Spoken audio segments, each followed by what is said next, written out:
একটা মানুষ মরে গেলে তার জীবন শেষ হয়ে যায় না, তাকে মানুষ মনে রাখে তার কাজের মধ্যে দিয়ে। তার আত্মা শান্তি পাক, বারবার তিনি ফিরে আসুন এই বাংলার মাটিতেই।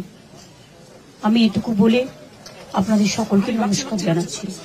আজকে আমার ঝাড়গ্রাম যেতে হবে, যেহেতু আমার ঝাড়গ্রামে কালকে ওয়ার্ল্ড ট্রাইবাল ডে প্রোগ্রাম করা আছে। না গেলে ওরা সেন্টিমেন্ট নেবে, না হলে অন্য প্রোগ্রাম হলে আমি ক্যান্সেল করতে পারতাম। আর এই খবরটা শুনে আমি এতটাই টেন্স হয়ে গেছিলাম, দেখুন হাতটা পুরো ঘষে গিয়ে পুরো গলগল করে রক্ত বেরিয়েছে। তার মধ্যে আমি নিজেই মানে কিরকম একটা লাগছিল। ফলে আমি এখন বাড়ি ফিরে যাব, ওখান থেকে তারপরে কিছুক্ষণ বাদে চান টান করে তারপরে আমি ঝাড়গ্রামে যাব।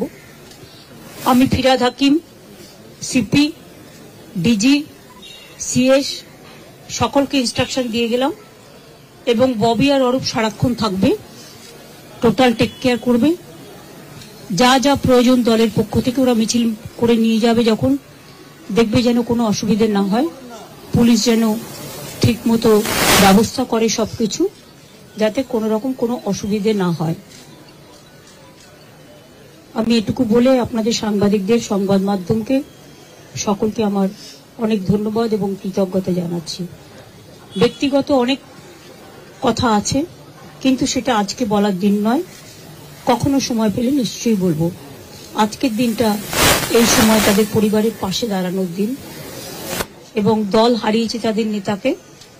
আমি অন্য দল করলেও তাদের দলের সাথেও আমার সম্পূর্ণ সমবেদনা থাকবে।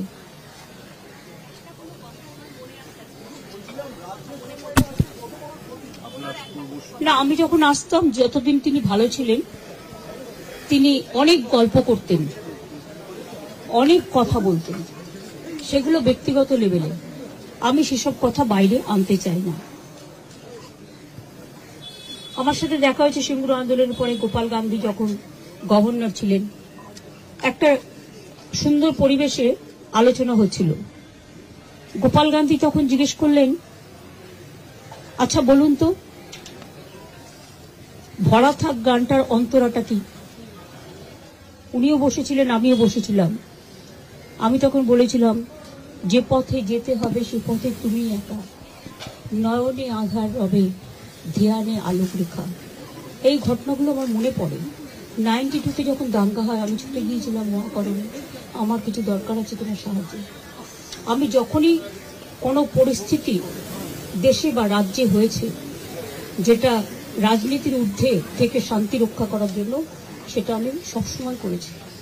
এবং আপনাদের সকলকে বলবো, যেভাবে শান্তি রক্ষা করছেন আপনারা, সেইভাবে শ্রদ্ধার সাথে শোক জ্ঞাপন করুন।